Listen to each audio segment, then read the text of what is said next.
अब जैसे इन शंकराचार्यों के साथ ऐसे ही दया करी दाता ने आपके ऊपर करी ना, ये साची उपराणे ना दो। सन 2009 में अक्टूबर में हमने इनके पास निमंत्रण भेजा था, प्रार्थना पत्र चारों शंकराचार्यों पर रजिस्टर्ड भी, और स्पेशल भगत भेज के उसे साइन करवा के लाए कि आप आइए आध्यात्मिक ज्ञान चर्चा सतलोक आश्रम बरवाला में करिए। इसी आश्रम में निर्धारित किया था, ये बन रहा था उस समय। वो क्यों आऊं भाई, वो तो एक महापुरुष मान रहे अपने आप ने, रामपाल एक बैठा कोण में, उन्हें अपनी बेइज्जती माननी होगी, लेकिन हमने उनके आसन उसन लाकर पूरी श्रद्धा से उनका व्यवस्था की थी, वो नहीं आए। 2 चैनल बुक रखे थे, साधना और जी जागरण, और 4 घंटे सत्संग दोनों पर रिले हुआ, नहीं आए, कोई बात नहीं, हमारा दुर्भाग्य था। अब दया करी परमात्मा ने, सद्बुद्धि दी इस साधना चैनल वाले पुण्यात्माओं को। पुण्यात्माओं धन्य है ये साधना चैनल जिसने इतना मदद करी हमारे इस परमात्मा के ज्ञान को आप तक पहुंचाने में।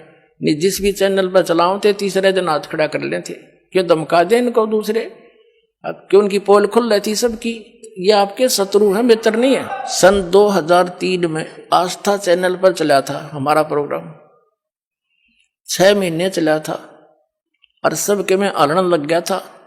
इन नकलियों को पता लग गया, इन्होंने तुरंत उसको धमका डरा कर बंद करवा दिया। हमने सिर पटक लिया, किसी चैनल वाले ने चलाया नहीं। फिर कुछ दिनों के बाद ये साधना चैनल नया नया खुला था, इस पर कोई गाहक नहीं था, हमने कोई ओटे नहीं था, हमारा नो जोड़ बैठ गया।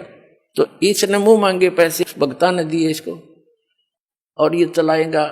मालिक की दया है, लीला तुसी की है। पहले इसका कवरेज बहुत कम थी, तो उस क्षेत्र के लोग खूब परिचित हुए। थोड़ी देर तक गालम गाला हुए, मारे गए फोन पर भी गालियां दें, क्या बकवास कर रहे हो, बंद करो इसको। तो बड़ा संघर्ष के साथ निकल के ऊपर आए हैं पुण्यात्माओं। और अब जो भी सुना इस प्रोग्राम को, आंखों से आंसू गिरते हैं। कहाँ छुपी थी ये सच्चाई, कहाँ भूले बैठे थे हम भगवान को, आसपास भी नहीं थे दाता के।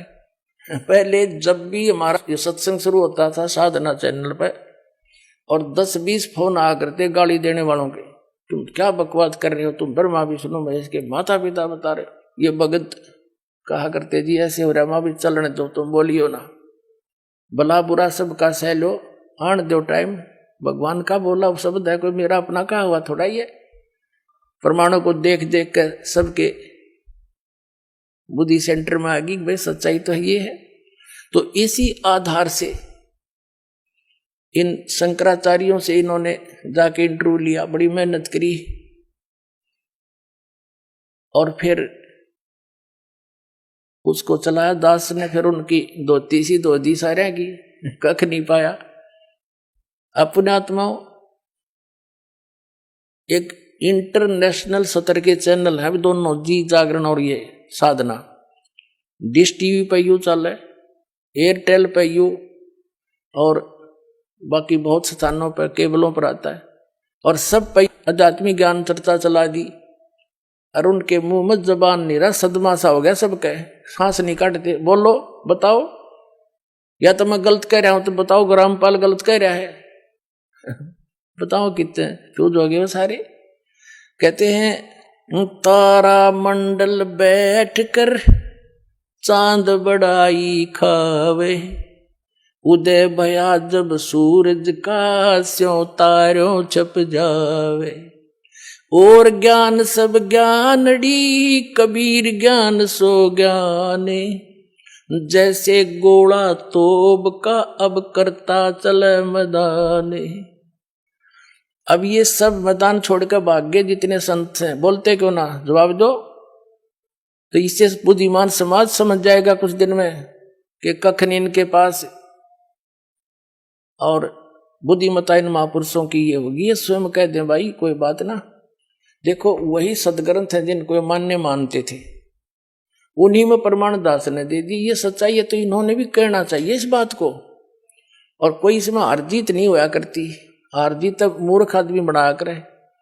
हम परमात्मा के बच्चे हैं, सारे कष्ट पा रहे हैं यहाँ पर, और इनका बहुत बड़ा उपकार हो जाएगा जब अपने मुंह से जल्दी कह देंगे ना, तो सब समझ जाएंगे वे सचमुच सच्ची कहे हुए। क्योंकि कुछ एक संतों ने तो ये कह दिया है कि रामपाल की पुस्तक नहीं पढ़ना, रामपाल का सत्संग नहीं देखना। तो क्या वो मित्र है उनके? वो तो दुश्मन है। सबका सुनो सत्संग और कंपेयर करो, सबके साथ तुलना करो, तो संत नहीं है। जैसे ईसा मसीह जी ने कहा था कि ये तुम्हारे जो गुरु हैं ये तुम्हें बहुत अच्छे लगते हैं, बड़े शरीफ दिखाई देते हैं, पर ये तुम्हारे दुश्मन हैं। ये भेड़ नहीं, ये भेड़िए हैं। तुम इनको भेड़ समझते हो, ये भेड़िए हैं, तुम्हारे जीवन का नाश कर रहे हैं। हरी नहीं बात था, उसको क्रश करवा दिया था। वो उपकारी आदमी था और उन दुष्टों ने अपना, क्यों उसमें शिक्षा थी को नहीं, राजाओं को बका दिया, प्रजा को बका दिया और उस महापुरुष को क्रश करवा दिया, उस महापुरुष को। और वही तरीका दास के साथ अपनाया था करुत्था कांड कराने के लिए। लेकिन अब मालिक का साथ था हमारे और उसका वचन था, प्रमाण हमारे साथ थे, सीडी हमने बनाकर समाज में भेज रखी थी। तो वही काम दास के साथ करना था। करुत्था कांड झूठ झाट बोल कर, अफवाह फैला के, इतना अफवाह फैला दी जब समाज में मुझे मारने के लिए कि इसको मार भी देंगे तो जनता ने कहेगी ठीक हो गया, निकम्मा आदमी था, मारना चाहिए था। उसी उद्देश्य से उन्होंने फिर आक्रमण किया करोथा आश्रम पर। इस मुख्यमंत्री हरियाणा के भूपेंद्र सिंह हुड्डा के कहने से, क्योंकि ये भी आर्य समाजी है।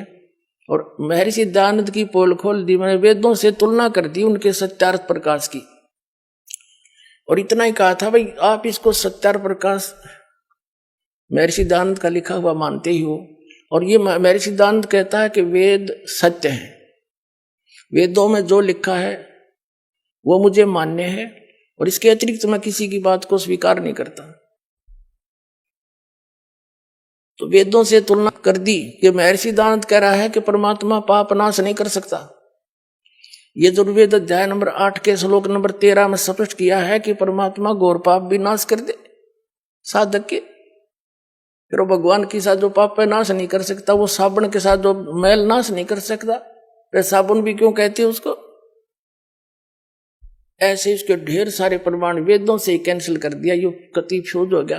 इन आचार्यों ने पता चला कि ईब तुम्हारी रोजी रोटी जावेगी, जय हमारे अनुयायियों को पता लग गया। इसलिए इन्होंने उनकी जनता का दिमाग बदलने के लिए मेरे को बदनाम करा, छक के इतना बदनाम कर दिया कि घर के भी नफरत कर दिया आदमी थे, जो इतनी भी झूठ होती हमारे अंदर। लेकिन आज वही रामपाल है, शिखर में जाएगा यो ज्ञान। हाँ, पता लग जाए सबको।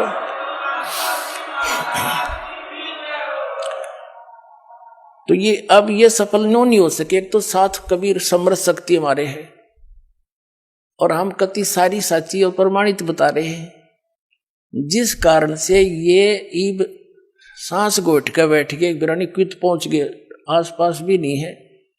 आसपास का मतलब है जैसे आदमी के बारे में कोई बात कही जाती है तो उत्तर देव है, अन्यों कह देवे रामपाल ने यह झूठ बोल दी, तो हम फिर उसका दोबारा उत्तर दें भाई नहीं देखो ये प्रमाण है, ये ठीक हो।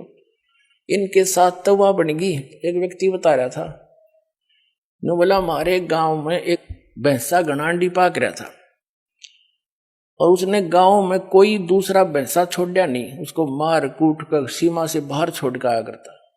पूरे गांव में अकेला था, बड़ा तगड़ा था। एक बार क्या हुआ कि ये हाथी लेकर आते हैं ना मांगने वाले, एक हाथी लेकर आ गए गांव में, और हमारे गांव में जोड़ खोद रखा था तालाब, उसमें बहुत गहरे गहरे गड्ढे बना देते थे गांव वाले मिलकर कि वर्षा होएगी पानी ज्यादा स्टोर हो जाएगा। और वो भरा हुआ था, कुछ नहर से भरवा दिया था, तो फुल था वो सरोवर।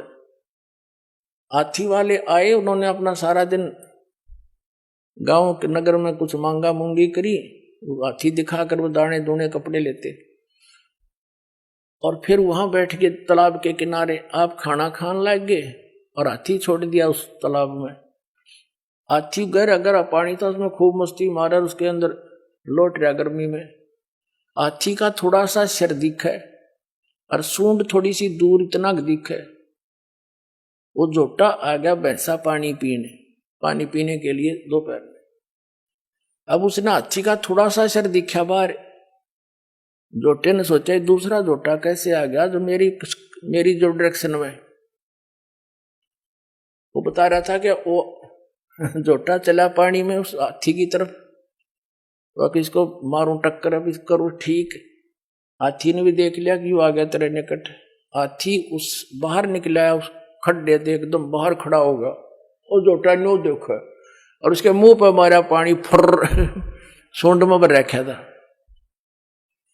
उन्होंने बताया था कि वो जोटा वहां से दौड़ा था सपेट को सुती स्पीड थे, और 3 किलोमीटर 4 किलोमीटर हमारी सीमा है दूसरे गांव की, उस सीमा ते पार जाकर उसने पीछे मुड़ के देखा। तो और गांव के लोग नो पूछे, नो देखे भाई इसका कोई पीछे भी नहीं लग रहा, और यूं इतना कसूता बाजा क्यों जा है, सीमा पार कर गया। तो पता लग गया कि ऐसे ऐसे बन गई अंडी गेला। तो पुण्यात्माओं दास ने यू सारा हाथी दिखा दिया इन ताई। अब ये पता नहीं कहाँ जाकर डटेंगे।